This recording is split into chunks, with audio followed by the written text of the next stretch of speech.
أهلا أهلا يا حلوين. النهاردة هنحكي مع بعض حدوتة الأصدقاء الموهوبين. كان يا مكان، كان فيه 3 أولاد مميزين قوي، زيكو وبيبو وميمو. كانوا أصحاب قوي جدا خالص. وفي يوم من الأيام راحوا زيكو وبيبو يزوروا صديقهم ميمو عشان يلعبوا يتسلوا مع بعض.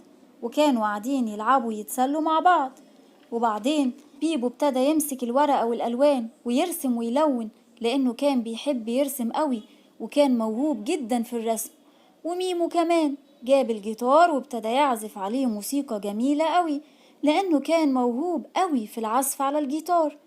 أما زيكو فكان قاعد مش بيعمل حاجة، وابتدى زيكو يزهق ويزعل عشان مش عارف يعمل حاجة زي أصحابه.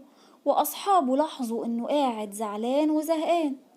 راح ميمو قال لبيبو: تعال نشوف ليه زيكو قاعد زعلان. وبعدين قالوله: مالك يا زيكو، شكلك زعلان وزهقان ليه؟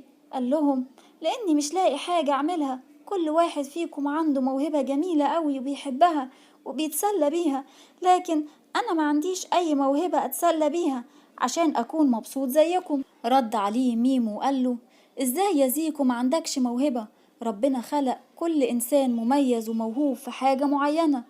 رد عليه زيكو وقال له: بس انا ما عنديش اي موهبة. رد عليه بيبو وقال له: لا يا زيكو، اكيد عندك موهبة، بس ممكن تكون انت لسه ما اكتشفتهاش. وابتدوا اصحابه يساعدوه عشان يكتشف موهبته عن طريق بعض الاسئلة. فسألوا ميمو وقال له: قول لنا ايه اكتر حاجة بتحب تعملها؟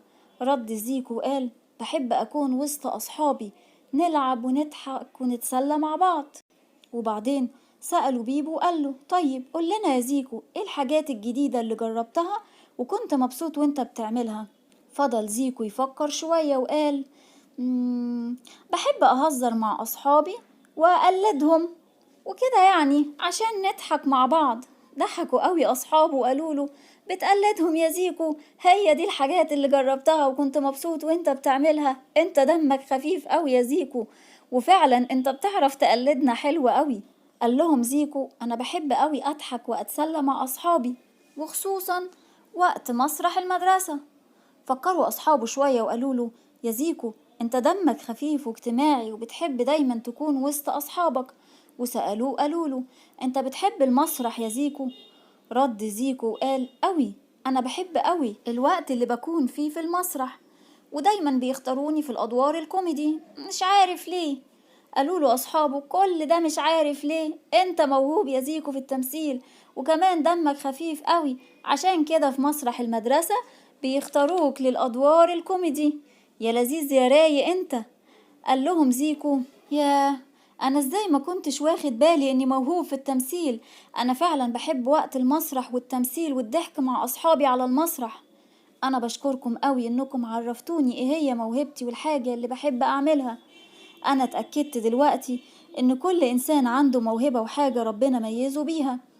وبعدين قالوا له أصحابه: كمان يا زيكو، المواهب مش بس في الرسم والغنى والموسيقى والتمثيل، كمان في مواهب تانية، زي مثلا حد يكون موهوب في حل مسائل الرياضيات، وحد تاني موهوب في العلوم أو التكنولوجيا، وحد موهوب في تأليف القصص، وكمان في مواهب خاصة بالألعاب زي كرة القدم والسباحة وكرة السلة وغيرها كتير.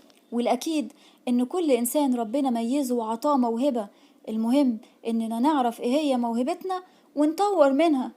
وانتوا يا أصحابي قولولي إيه هي موهبكم وبتحبوا تعملوا إيه؟ هستناكم تكتبولي عن موهبكم الجميلة. وتوتة توتة، خلصت الحدوتة.